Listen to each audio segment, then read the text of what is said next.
داد ہاشمی کی موت کی خبر کو اس قدر پوشیدہ رکھا گیا کہ شایان کے چند خاص آدمیوں اور سلطان کے علاوہ اور کوئی نہیں جانتا تھا کہ احمد جہانگیر کا خاص آدمی قتل ہو چکا ہے۔ داد کی لاش کو دیکھ کر شایان کو پہلی فرصت میں ہی علم ہو چکا تھا کہ یہ صرف اور صرف سلطان کا کام ہے، کیونکہ اس کی دی جانے والی موتوں میں ایک چیز کامن تھی کہ وہ اپنے شکار کے ہاتھوں اور گلے کی نسوں کو بری طرح سے کاٹ دیتا تھا، اور ان دو لاشوں سے یہ معلوم ہو چکا تھا کہ یہ سلطان کا ہی کام ہے۔ میری بات غور سے سنو محمد۔ احمد لالا کو اس بات کی بھنک بھی نہیں پڑنی چاہیے کہ داد کا قتل ہو چکا ہے۔ وہ یہاں میری ذمہ داری تھا، اور اگر لالا کو پتہ چلا تو میں برباد ہو جاؤں گا۔ فی الحال اس بات کو پوشیدہ ہی رکھنا پڑے گا۔ لالا کو پتہ نہیں چلنا چاہیے محمد۔ شایان اپنے خاص آدمی کو تاکید کر رہا تھا کہ داد کی موت کی خبر احمد جہانگیر تک نہیں پہنچنی چاہیے جب تک سلطان کی کوئی کمزوری نہیں مل جاتی۔ اس بات کو پوشیدہ ہی رکھنا پڑے گا۔ صوفے پر پڑے بلیک کوٹ اور بیڈ کے وسط میں بے ترتیب رکھے جوتے اور کچھ فاصلے پر بیڈ پر اوندا لیٹا وہ مضبوط شخص ایک عجیب سے احساس میں گرا، سونے کی ناکام کوشش کر رہا تھا۔ ایسا پہلے کبھی نہیں ہوا تھا کہ سلطان کسی کو موت دینے کے بعد اتنا بے چین ہوا ہو، بلکہ وہ بہت پرسکون سا ہو جاتا تھا، مگر آج اسے الگ ہی احساس نے گھیر لیا تھا۔ نہ چاہتے ہوئے بھی اسے داد کی وہ التجائیں یاد آ رہی تھیں جب وہ اپنی بیوی کی جان کے لیے بھیک مانگ رہا تھا، پر تب سلطان پر ایک جنون طاری تھا۔ تب وہ سننے اور سمجھنے کی صلاحیت سے عاری تھا۔ اسے بس اپنے سامنے اپنی ماں کا قاتل نظر آ رہا تھا، جسے ہر حال میں موت کے گھاٹ اتارنا تھا۔ مگر اس کی بیوی، وہ تو بے قصور تھی، پر اس نے اسے بھی کتنی بے رحمی سے مارا ہوگا۔ اس کی ماں کو، جب میں تمہارے ساتھ ہوتی ہوں تو خود کو بہت سیف فیل کرتی ہوں۔ سوچوں میں الجھتے اسے اچانک اس نازک سی لڑکی کی کہی ہوئی بات یاد آئی۔ وہ خود کو میرے ساتھ محفوظ تصور کرتی ہے، جبکہ حقیقت اس کے برعکس ہے۔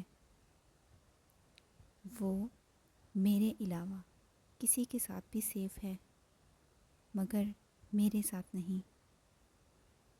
کیا میں کبھی اسے تکلیف دے سکتا ہوں؟ نہیں، کبھی نہیں۔ وہ معصوم ہے، بے گناہ ہے، اور میں اس کی حفاظت کروں گا۔ وہ دونوں بازو کا تکیہ بنائے سر کے نیچے رکھے، چھت پر لگے گولڈن کلر کے خوبصورت فانوس کو دیکھتے ہی بہت سی باتیں سوچ رہا تھا، خود سے سوال کر رہا تھا اور خود کو ہی جواب دے رہا تھا۔ وہ اتنا تو جان گیا تھا کہ اس سے دنیا کے ہر شخص، ہر انسان کو خطرہ ہو سکتا ہے، مگر اس نازک سی پری کو نہیں۔ وہ جو سمجھتی ہے بالکل ٹھیک سمجھتی ہے۔ وہ میرے ساتھ سیف ہے، میں اسے نقصان نہیں پہنچا سکتا۔ گہری سانس بھرتا وہ آنکھیں موند گیا۔ معمول کے مطابق وہ اپنی مخصوص ڈریسنگ میں اپنی ڈیوٹی پر جانے کے لیے تیار تھی۔ ایک ہاتھ میں بریڈ تھامے، دوسرے ہاتھ سے بالوں کی پونی ٹیل میں قید کرتی وہ ناشتے کے ساتھ ساتھ تیار ہو رہی تھی۔ اب اس کے پاس دن میں بہت ٹائم ہوتا تھا، مگر وہ ناشتہ مال جانے سے پہلے ہی کرتی تھی۔ مکمل تیار ہونے کے بعد فون اور بیگ ہاتھ میں تھامے وہ فلیٹ کو لاک کرتی ٹرام کی طرف روانہ ہوگی۔ آج ویکلی پیکج ان لوڈ ہونا تھا، جسے سنبھالنا عشا کی ذمہ داری تھا، اور وہ اپنی ذمہ داری بخوبی نبھا رہی تھی۔ مروہ اس کی مدد کرتی، ساتھ ساتھ چھوٹی موٹی نوک جھونک کرتی، دن کو پرمسرت بنائے ہوئے تھی۔ اس کا انداز اور چلبلی باتیں عشا کا دل لگائے رکھتی تھی۔ عشا کو اب مروہ کی کمپنی بہت اچھی لگتی تھی۔ کافی دیر بعد تمام پیکیجز اپنی اپنی مطلوبہ جگہ سیٹ کرنے کے بعد وہ ایک مال کا مکمل راؤنڈ لے رہی تھی۔ سب ورکرز اس کی ہدایت کے مطابق کام کر رہے تھے۔ اپنے کام میں مصروف وہ آج کچھ الگ ہی سوچ رہی تھی۔ وہ آج سلطان سے بہت ساری باتیں کرنا چاہتی تھی جو کہ اس کی بڑی سی گاڑی میں مکمل نہیں ہوتی تھی۔ تو آج اسے ایک پلان سوچا۔ اپنا پلان سیٹ کرتے وہ دھیرے سے مسکرا رہی تھی۔ جب مروہ نے اس کے کندھے پر ہاتھ رکھ کر اس کی مسکراہٹ میں خلل ڈالا۔ اکیلی اکیلی ہی مسکرا رہی ہو؟ آؤ تم بھی مسکرا لو، عشا نے ہنستے ہوئے کہا۔ ہاں نا، اب میں بہت سارا مسکراؤں گی کیونکہ اب ڈنر کا وقت ہو گیا ہے۔ تو چلو آؤ مسکراتے ہیں۔ مروہ ایک ادا سے ہنستی ہوئی عشا کا ہاتھ تھامے کھانے کی طرف بڑھ گئی۔ عشا اب اتنا تو جان گئی تھی کہ مروہ کو کھانا بہت پسند ہے۔ کھانا کھاتے ہوئے اس کی اصلی خوشی سامنے آتی تھی۔ دونوں مسکراتی ہوئی ڈنر کرنے میں مصروف تھیں۔ ڈنر کے بعد وہ کچھ نیو بکس کو شیلف پر سجا رہی تھی کہ اپنے دائیں طرف نظر گھماتے ہی بلیک کلر کے فل سوٹ میں ملبوس، آنکھوں میں گوگلز لگائے، ہاتھ میں بک پکڑے، وہ بک کو غور سے دیکھنے میں مصروف تھا۔ مرحبا مسٹر ابدر، عشا نے چہکتے ہوئے اسے مخاطب کیا۔ ایک دم اسے دیکھنے پر بک کو بند کرتا اس کی طرف بڑھا۔ مرحبا، تم یہاں کچھ چاہیے تھا کیا؟ ایکچولی میں بکس دیکھ رہا تھا، حالانکہ وہ کافی دیر سے عشا پر نظریں جمائے ہوئے تھا، مگر وہ خود اس سے بے خبر تھی۔ بک چاہیے؟ کیا میں سجیسٹ کروں؟ وہ چہکتے ہوئے آفر کر رہی تھی۔ ہاں ضرور، سلطان نے اس کی آفر قبول کی۔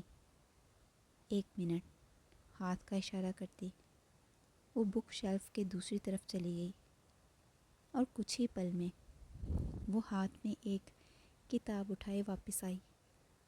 یہ لو، یہ بک کافی انٹرسٹنگ ہے، اسے ضرور پڑھنا۔ سلطان نے اس کے ہاتھ سے کتاب لی اور الٹ پلٹ کر دیکھنا شروع کر دیا۔ وہ کتاب تھی دی سلطان آف بیزنٹیم۔ یہ ایک شہنشاہ قسطنطنیہ کی کہانی ہے، اسے ضرور پڑھنا۔ شور۔ سلطان وہ کتاب ہاتھ میں تھامے عشا کی طرف بغور دیکھ رہا تھا۔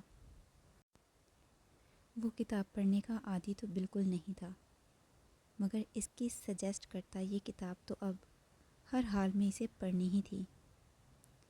میں آف ہونے والی ہوں، جانتا ہوں۔ سلطان بغور اس کے چہرے کی طرف دیکھ رہا تھا۔ ایک بات کہوں؟ کہو۔ کیا آج ہم پیدل گھر جا سکتے ہیں؟ کوئی خاص وجہ؟ سلطان نے آئی برو اٹھاتے ہوئے اس سے پوچھا۔ وجہ تو نہیں ہے مگر ایسے ہی۔ میں گاڑی میں ویٹ کر رہا ہوں، فری ہو کے آ جانا۔ کہتا ہوا وہ لمبے لمبے ڈگ برتا وہاں سے غائب ہوا۔ خڑوس کہیں گا، عشا نے برا سا منہ بناتے ہوئے اسے جاتے دیکھا۔ کاؤنٹر پر رپورٹ کرتی وہ مروہ کے ہمراہ مال سے باہر آئی اور مروہ سے الوداعی ہاتھ ملاتی کونے میں کھڑی بلیک کلر کی گاڑی کی طرف قدم بڑھا گئی۔ آج اس کا بہت دل تھا کہ وہ پیدل گھر جائے اس خڑوس کے ساتھ اور ڈھیر ساری باتیں کرے، مگر وہ برا سا منہ بناتے ہوئے گاڑی کا دروازہ کھول کر اندر بیٹھ گئی۔ سلطان نے ایک نگاہ اس پر ڈالتے اپنا سفر شروع کیا، مگر آج وہ باتوں کی پوٹلی خاموش تھی۔ وہ خاموشی سے باہر ونڈو سے دیکھتی، سلطان کو بالکل نظر انداز کر رہی تھی۔ تمہارا دن کیسا گزرا؟ اس کی خاموشی سے الجھتے ہوئے سلطان نے سوال داغ دیا۔ اچھا۔ وہ بنا اس کی طرف دیکھے مختصر جواب دے رہی تھی۔ تم نے کھانا کھایا؟ کھایا۔ مگر آج اس نے سلطان سے نہیں پوچھا کہ اس نے کھانا کھایا۔ لگتا ہے آج تمہارا جلدی گھر جانے کا ارادہ ہے، سلطان نے ایک مضبوط آواز میں کہا۔ پہنچا دو جلدی گھر۔ مگر وہ بھی آج ہار ماننے والی نہیں تھی۔ اس کے جواب سے سلطان نے نہ میں گردن ہلاتا گاڑی کو بیک موڑنے لگا۔ گاڑی کو موڑتا ہوا وہ ایک پارکنگ میں مڑا اور گاڑی ایک جھٹکے سے روک دی۔ اترو۔ وہ فرنٹ ڈور ان لاک کیے عشا سے نیچے اترنے کا کچھ کہہ رہا تھا۔ کس لیے؟ عشا نے بے یقینی سے اس کی طرف دیکھا۔ سلطان بغور اس کے چہرے کی طرف دیکھ رہا تھا، جس سے نظریں چراتی وہ گاڑی سے اتر گئی۔ گاڑی کو پارک کرتا وہ اپنا کوٹ پہنے دوسری طرف کھڑی اس دوشیزہ کی طرف آیا۔ چلو، کہتا ہوا وہ سڑک کی طرف قدم بڑھا گیا۔ عشا کو ایک پل لگا سمجھنے میں اور وہ خوشی سے اچھلتی ہوئی اس کے پیچھے پیچھے چلتی۔ اب وہ پیدل گھر جائے گی، وہ بھی اس خڑوس کے ساتھ۔ اپنے چہرے پر پیاری سی مسکراہٹ لیے وہ سلطان سے ایک قدم فاصلے پر چل رہی تھی۔ شکریہ کہتی ہوئی وہ مسکراتی تیز تیز چل رہی تھی۔ تم نے کھانا کھایا؟ اب وہ سلطان سے سوال کر رہی تھی۔ وہ روز اس سے یہ سوال کرتی تھی، مگر آج نہیں کیا تو سلطان کو کچھ اچھا نہیں لگا، مگر اب کر رہی تھی۔ پاگل لڑکی، وہ دل ہی دل میں سوچتا چل رہا تھا۔ اب وہ معمول کے مطابق نان سٹاپ بولنا شروع ہو چکی تھی، جو وہ کب سے سننا چاہتا تھا۔ پتہ ہے، میں نے کل بہت انجوائے کیا۔ کل کا دن میرے لیے بہت اچھا تھا۔ تمہیں پتہ ہے، لائف میں پہلی دفعہ اپنی مرضی سے کہیں گھومی ہوں۔ بہت اچھا لگا، وہ مسکراتے ہوئے اسے بتا رہی تھی۔ گڈ۔ اور وہ ہمیشہ کی طرح مختصر جواب دے رہا تھا۔ بارشوں کا موسم تھا اور ترکی کی سڑکوں پر جگہ جگہ پانی جمع ہوا تھا اور موسم میں سردی کی شدت کافی زیادہ تھی۔ بدقسمتی سے آج وہ اپنا کوٹ گھر پر ہی بھول گئی تھی اور اب سردی سے اس کے ہاتھ پاؤں برف میں ہو رہے تھے۔ وہ باتوں میں مصروف دونوں ہاتھوں کو آپس میں رگڑتی گرم ہوا نکالتی اور کبھی منہ کو اور کبھی ہاتھوں کو گرم کرتی۔ سلطان اسے دیکھے بغیر چل رہا تھا، مگر وہ یہ نوٹ کر چکا تھا کہ اسے سردی لگ رہی ہے۔ چلتے چلتے اچانک سلطان نے اپنا کوٹ اتارا اور اس کی طرف بڑھا دیا۔ پہنو اسے۔ عشا نے سلطان کو اور پھر کوٹ کو دیکھا۔ وہ لینا تو نہیں چاہتی تھی، مگر سردی میں مزید اضافے کو دیکھتے ہوئے اسے مجبوراً کوٹ لینا ہی پڑا۔ پر تمہیں بھی تو سردی لگے گی، وہ کوٹ ہاتھ میں پکڑتے سلطان سے مخاطب تھی۔ میں نے آلریڈی بہت کچھ پہنا ہوا ہے۔ سلطان اب پینٹ کی جیبوں میں ہاتھ ڈالے چل رہا تھا۔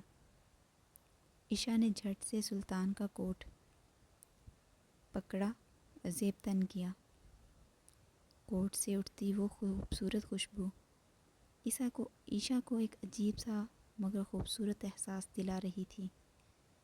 سلطان کا کوٹ اسے ٹانگوں تک آتا تھا وہ کوٹ کی جیبوں میں ہاتھ ڈالے سلطان کی رفتار سے ملنے کے لیے تیز تیز قدم چلا رہی تھی۔ تمہیں پتہ ہے، جب میں اور آرفن کیئر میں تھی تو تب بھی باہر نکلتی تھی ایسا لگتا تھا کہ پتہ نہیں میں کبھی سیف گھر تک پہنچ پاؤں گی یا نہیں، مگر اب ایسا نہیں لگتا۔ اب ایسا کیوں نہیں لگتا؟ سلطان نے واپس پوچھا۔ کیونکہ تم اب میرے ساتھ ہوتے ہو۔ وہ چلتی چلتی ایک دم سلطان کے سامنے الٹے قدموں چلنے لگی۔ تمہارے ساتھ سیف ہوں میں، وہ مسکراتے ہوئے کہہ رہی تھی، جبکہ وہ الٹے قدموں چل رہی تھی۔ سامنے دیکھ کر چلو لڑکی، سلطان نے اسے الٹا چلتے دیکھ کر کہا۔ تم سامنے دیکھ لو، میں ایسے ہی صحیح ہوں۔ وہ بضد ویسے ہی چلتی رہی۔ سلطان کے چہرے پر ہلکی سی مسکراہٹ نمایاں ہوئی۔